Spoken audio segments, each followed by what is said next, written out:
Okay. Hello, Tristan. I'm going to be teaching you the basics of building. And what I like to do that on is my juicy server, US Dank Bank Build Flat Creative PvE Sandbox with Fly.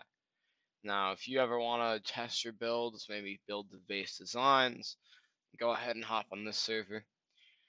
But for now, I'm just going to be kind of be showing you the basics of building the three tiers of bases. Now, I'm not an expert building bases or anything, but this is just what's gotten me through the game and stuff.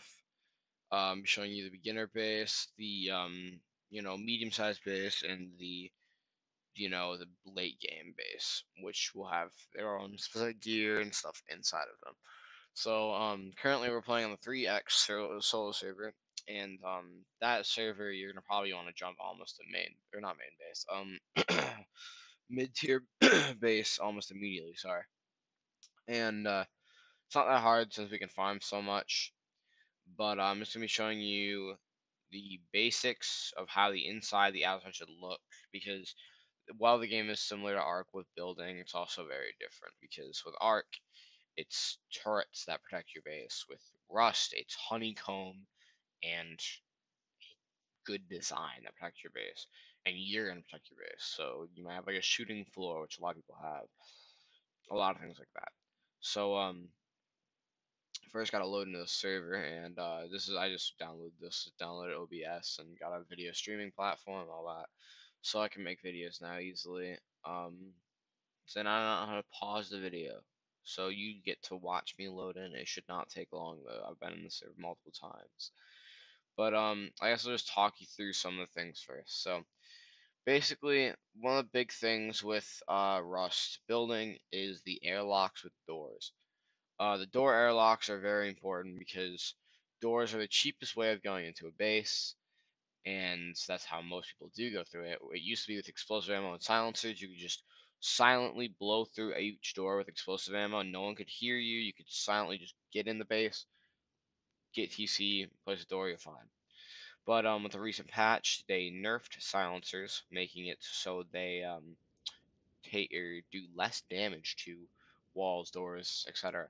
So I feel like there's gonna be a lot more satchel raids, rocket raids, all those things.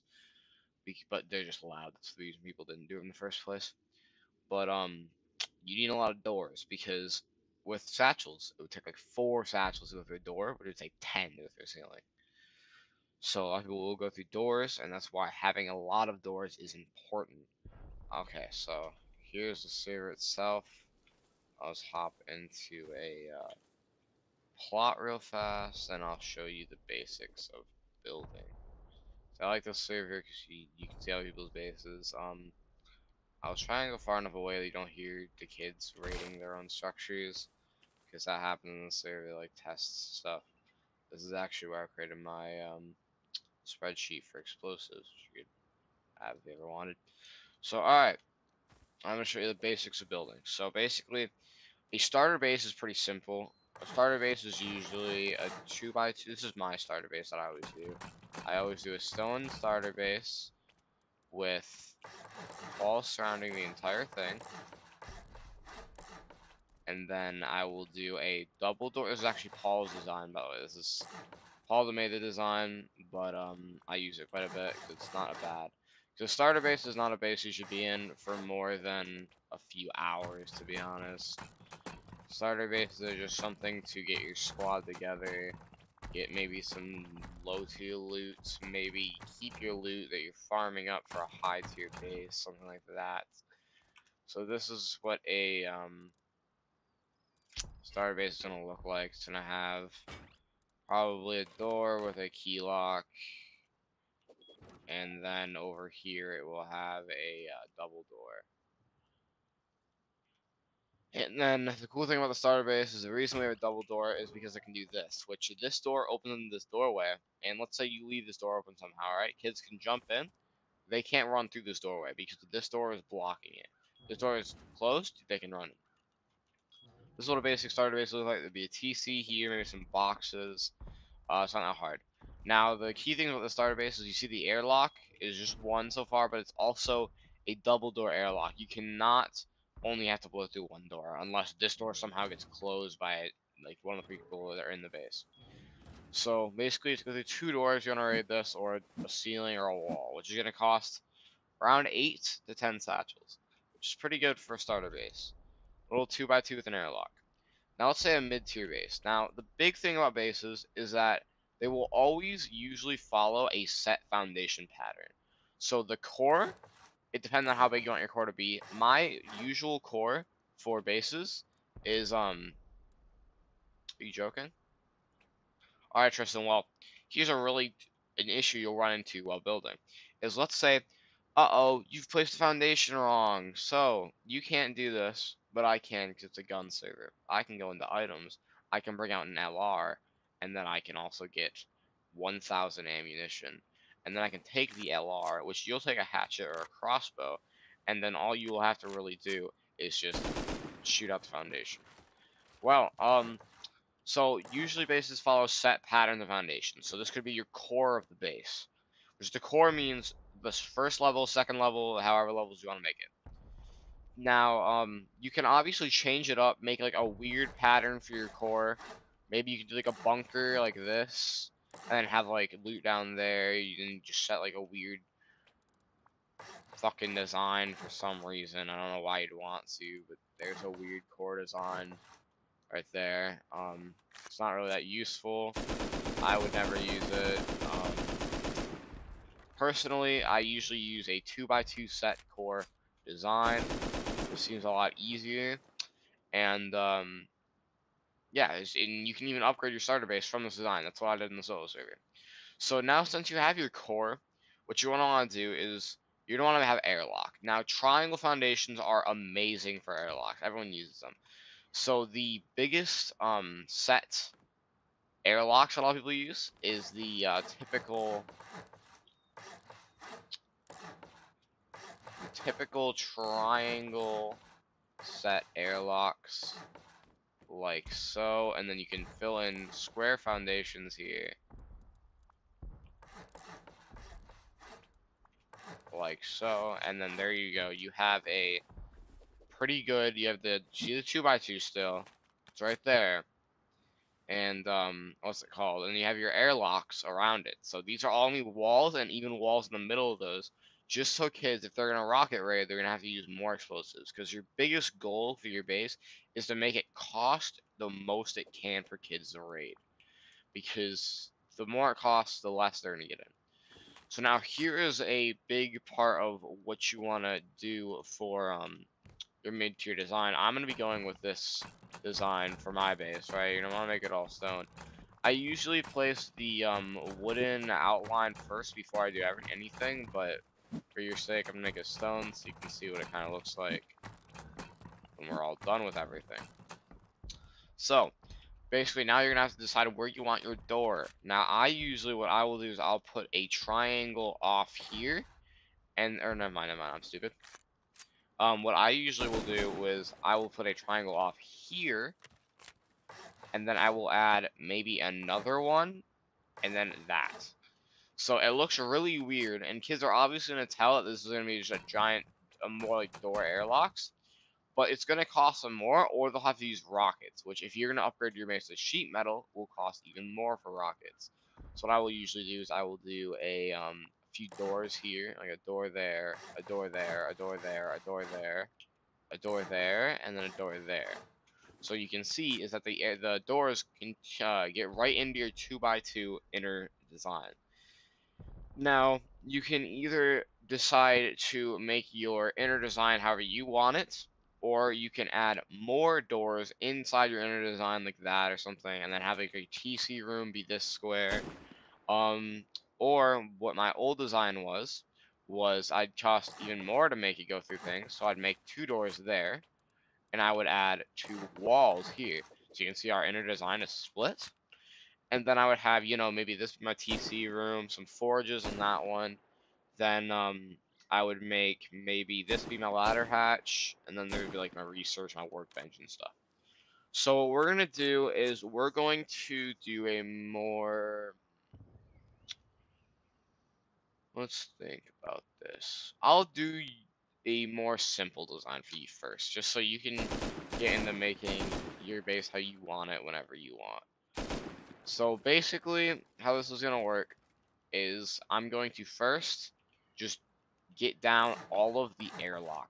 So what I'll usually do, well, you know, I'm not flying, is I will get the outside airlock placed first because it is more simple to what's it called? Create the airlock once it's already placed. The outside walls are placed. Then once the outside walls are placed, I will usually stand on the ceiling, and then I will place the rest of these, which these are more outside airlock walls. And you can see that once we're all done placing all these walls, our set 2x2 will be clear to see.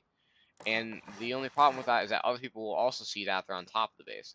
So you can really choose if you want to make a complex design that is going to trick raiders out, make them waste many explosives that they don't need to, or you can choose if you want to make a set design, which I usually do. Now you can see there's the 2x2. Hold on, I just completely forgot about this. There's a 2x2. You can see the airlocks, and you can see how much explosives that's gonna cost. Like if they go through that, they're gonna have to go through that wall, that wall, and that wall. That's gonna be 30 satchels immediately. If they go through doors, it's gonna be 4, 8, 12, 16, 20, 24 to get into your main 2x2. But you'll probably have 2 or 3 layers of your base, so it'll be more to go through hatches and doors. Now, once you're done with this, what I usually do is, if I'm making the base, I will usually create my ceilings other than where I want the actual hatch frame to go. You'll usually have a hatch frame to get to different levels because it's reinforced. Now, I usually do this before I do the airlocking, so you can stand up here and you can upgrade everything by climbing in the walls. And also always remember with building, there's a strong side and a weak side to every wall. Now the strong side, which I'll show you, is this side, the stone side. It looks like a hardened stone. This takes massive reduction massive reduction to explosives. If a kid throws a satchel, it's going to do a lot less damage if they throw it on the soft side, which can be actually pickaxed out of. Never have a soft side out facing outwards. Always have your tough sides facing outwards. So what you would do right now is you just make your airlock really fast. That's what I usually do. I'll usually always make the airlock stone first, or I'll make the 2x2. It really depends on how fast you're planning to build this or what materials you have. And also with these big bases, I'm building a medium-sized base right now. You're also going to have a lot of farm to keep it up and build it in the first place. So I recommend going to farm around the base I'm going to be showing you probably costs around 70 to 80k stone, which on the 3 times server will be no problem at all. So the other big thing you want to remember with Rust bases is that what kids will do is they'll always go through so when they're going through doors, they'll usually only bring a few satchels at a time. Now that's actually really good for raiding because let's say you are getting raided, right? And you want to stay quiet about it. You hear 3 satchels go off on your door. Then after that, you hear them leave. You could run out, repair your door, or you could try and counter them while you get more satchels. Well, the reason people do this is because running out with a lot of loot on you, while in a very vulnerable position, is a really bad idea, and that comes to the building part as well. Because let's say you have your stone 2x2 and you want to upgrade it to, you know, this mid-tier base really quick. Well, what you could do is, what I usually do is build the airlock around the 2x2, like the triangle foundations all around it. Like normal, just imagine that's a 2x2 design, but you just knock that off by removing. And then you could build your 2x2 design that way. And then always remember that if you run out with all your stone that you're planning on upgrading your base with, you're going to lose it all probably. If you run into a single kid, you could get outgunned, lose all your stone, have to do all that farming again, and have a really bad time.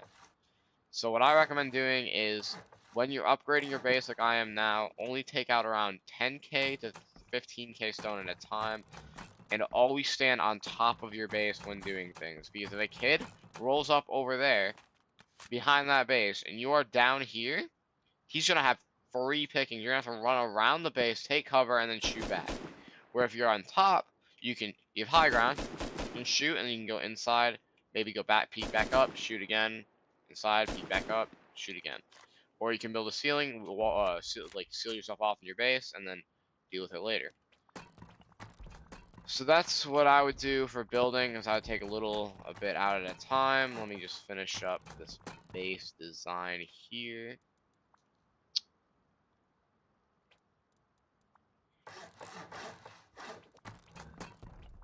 And there you go. There is your first layer of your mid-tier base.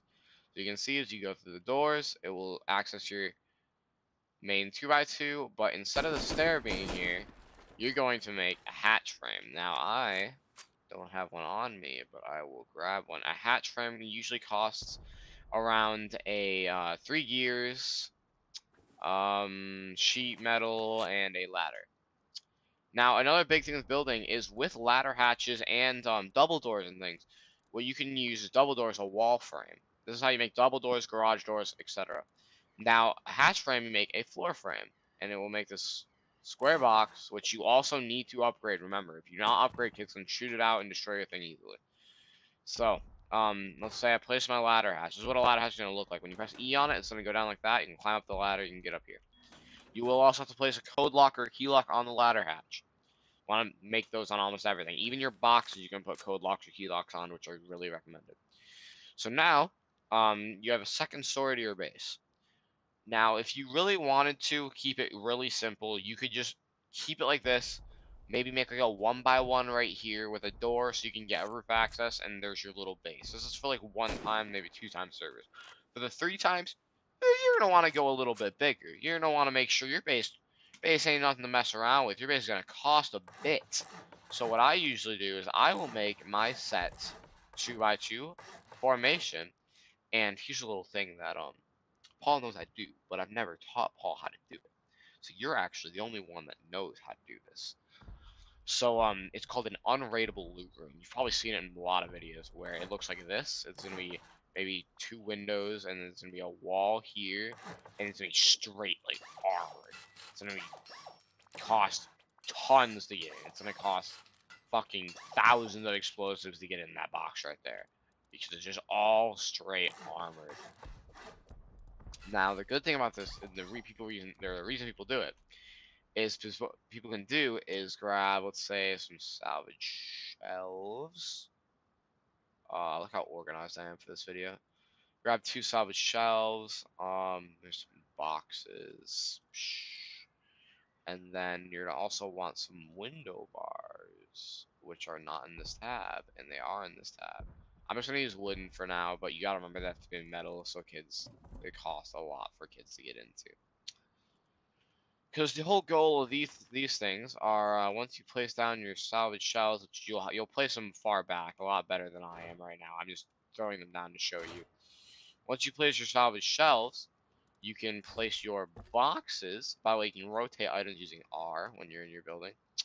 You can place your boxes back on your shelves, which you also need to lock your boxes too. So while you're placing them, you have to put key locks on them, or code locks. You can't put code locks in the server, so you don't have to use key locks.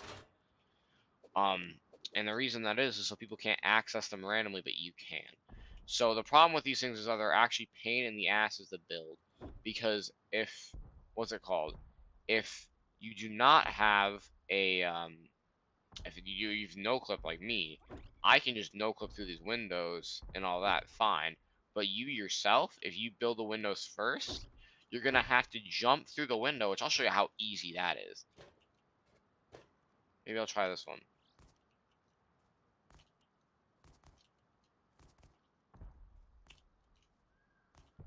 See how fun jumping through the windows are. And imagine you mess up and you have to go get something else, right? So you have to go in here, place the locks, place the boxes, and then you have to go out and get something else and do it all again. You have to do it twice. So I recommend not having these 2 walls and building all your stuff with locks and all that beforehand. It's a lot easier. But this is an unraidable loot room, basically, well, with these on it. And what it does is, when raiders run into this, they can't access the boxes because they're going to be locked. So what they have to do is they have to shoot at the boxes, right? Well,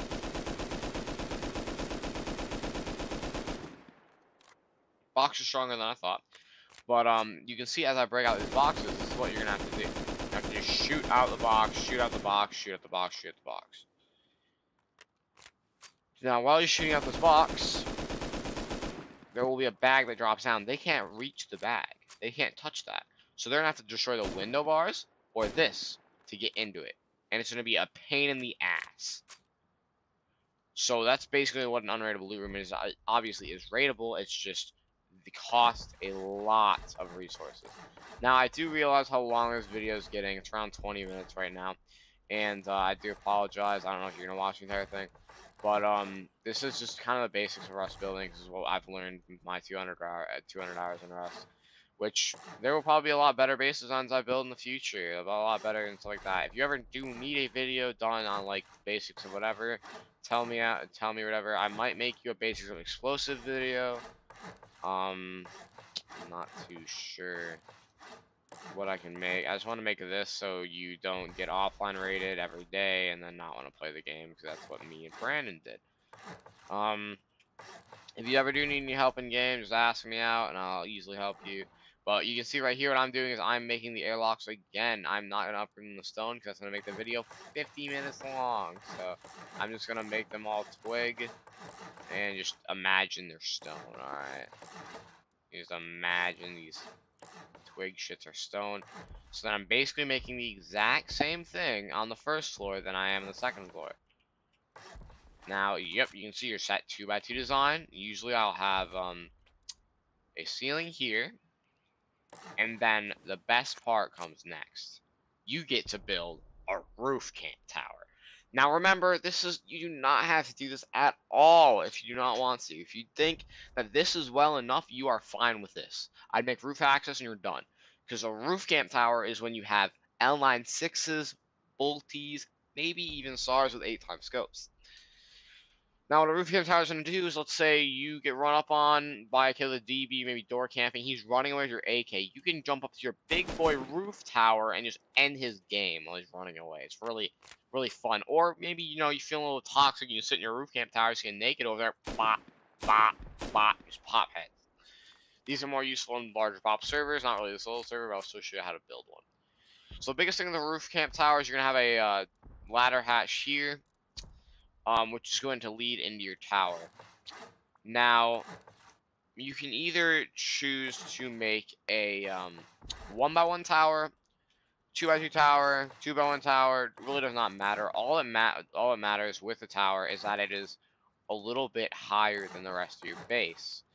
Because the thing about your tower is that you want to make it so you can see over everything. You want to make it so it's not too short like the second layer. I used to make my shooting floor the second layer, and I couldn't see down here.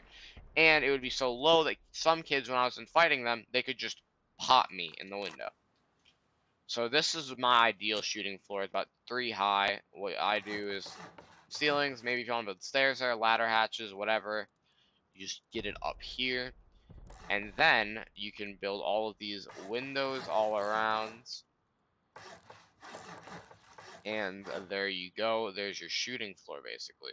So what this is going to allow you to do is it's going to allow you to climb up here and gun kids below, which is toxic as fuck, but very useful. So this is basically the shooting floor. It's going to be a little bit taller, etc. So, now, I think this is basically how you build a main. This is basically how you build a mid-tier base. 2 stories, a good loot area. You're going to have a TC room and all that. This is just basically the external. You can decorate whatever inside you want. All you got to remember is make any doors and all that. Now I'm going to show you some helping building items that really do increase the quality of your base. So, there's going to be a few here. Now, first one I'm going to show you is going to be the garage door. Now, the garage door is actually one of the best items in the game. It is very, very useful for the pure fact of that it takes around maybe 4 satchels to blow down a sheet metal door, right? It takes around 8 to 9 to blow down this garage door. These garage doors are really good as well because it opens into an open space, so you have a lot more room. They are very noisy, so you can hear them in bases, but they are very good. So place a garage door wherever you need. Maybe if you want, place some garage doors in here. Go up here. Maybe you want to place a garage door in the middle of these two floors. Maybe in your shooting floor, you want to get some to go up. Just garage doors are very useful, and I recommend having them. But also, you got to remember the BP system in Rust. The BP system means, let's say, oh boy, I just hit a barrel. I just got a saw out of the barrel. Never gonna happen unless you're on a cancer server, but you just got a saw out of a barrel. You just need to go back to your base. You're gonna have to copy yourself up a good boy little research table, and you're gonna have to throw your saw in the research table. It won't say you can't. It'll say a certain amount of scrap, and then you have to put the scrap in here, and then research the item. Once you do that, like I'll show you with 556, I can do that. Let's say I want to research 556. It costs 250 scrap to research. Put the scrap in there. I'll research it, and then I can craft it freely, however much I want. Sad thing is you're gonna have to do this BP thing with every single item you want to keep and craft. On every wipe. But the good thing is that BP wipes on the solo server are every week. So that means, let's say this wipe, all you're doing is just learning things, researching things, getting the BPs. Next wipe, you'll already have them learned. So you can just make your base, get the guns easy. You can research guns, you can research ammo, explosives, a lot of things like that. Even structures like the garage door must be learned. Now, here's a little gift to the roof tamp tower that I like to use. These are everyday items I use in my bases. I actually have them on right now. Are called horizontal embrasures. Or not horizontal, no. Never use horizontal. There are horizontal and vertical. Now, you can see this is the vertical, this is the horizontal. Now, I'll show you why you never want to use the horizontal.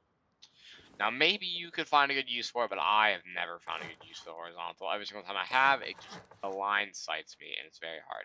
Now, these embrasures can be placed on windows, like so. There's the horizontal. There's the vertical, alright? So when you see those on a big boy roof camp tower, that's pretty badass. Because these actually take a lot to blow into, right? And now, let's just make some ceilings, and I'll show you why you really don't want to use horizontal embrasures real fast. So let's say expert, you're a pro gamer, you have 400 hours in the game, and you don't need to look at this video anymore, but I'm still going to show you. So, what you're going to have to do, let's say, I want to roof camp some nakeds. I want to roof camp Brandon. I want to shoot his fat and make him pop before he walks into his door, right? So I'm going to want to grab my L96 rifle with my 16 times scope, which this is the typical cancer cell weapon. It will one-shot, headshot any player in a hazmat suit. What you can do with the horizontals is you can obviously see pretty far, right? You have a range to see. Kid's over there, pop him, right? But the problem is, let's say there's a kid down here. He's blowing into your base. You can't see down there. Jump, can't no scope. With vertical embrasures, you can see lower than you can with horizontal. But you can also have a good wide select range of out with these vertical embrasures. Now you can choose maybe make a combo of them, but I usually use vertical. I think they're a lot more useful. They have a lot more harder angles, so you can peek kids like that little sign over there. Watch this. I hit it. I'll probably kill it next time. There it goes. It goes down. That's how cancer the snipers are in this game. So that's basically the basics of those building aspects. Now I'm just thinking, do I need to show you anything else? Let's think, Tristan. Anything that I need to show you? I guess I can show you the workbench system while I'm also at this. There are 3 different workbenches in the game. There are tier 1s, tier 2s, T3s. They're also just known as T1, T2, T3. That's what people will call them. Tier 1, short synonyms. Now these workbenches can all craft different items. Now, with the T1, it's going to cost 50 scrap. Now, you need a tier 1 if you want to craft a tier 2, but to craft tier 2, it's going to cost 500 scrap. Now, if you want a tier 3, let's place it.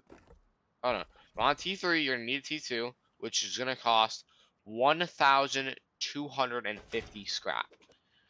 Now, the T1 can craft basic weapons like the Revo, your pistol bullets, shotgun bullets, water pipes, etc. Things like that. Maybe the double barrel, maybe I'm not sure. I think the basic items. You know, this is basically in your starter base. I usually have these in my mid base, and then I'll put these in my mid base sometimes.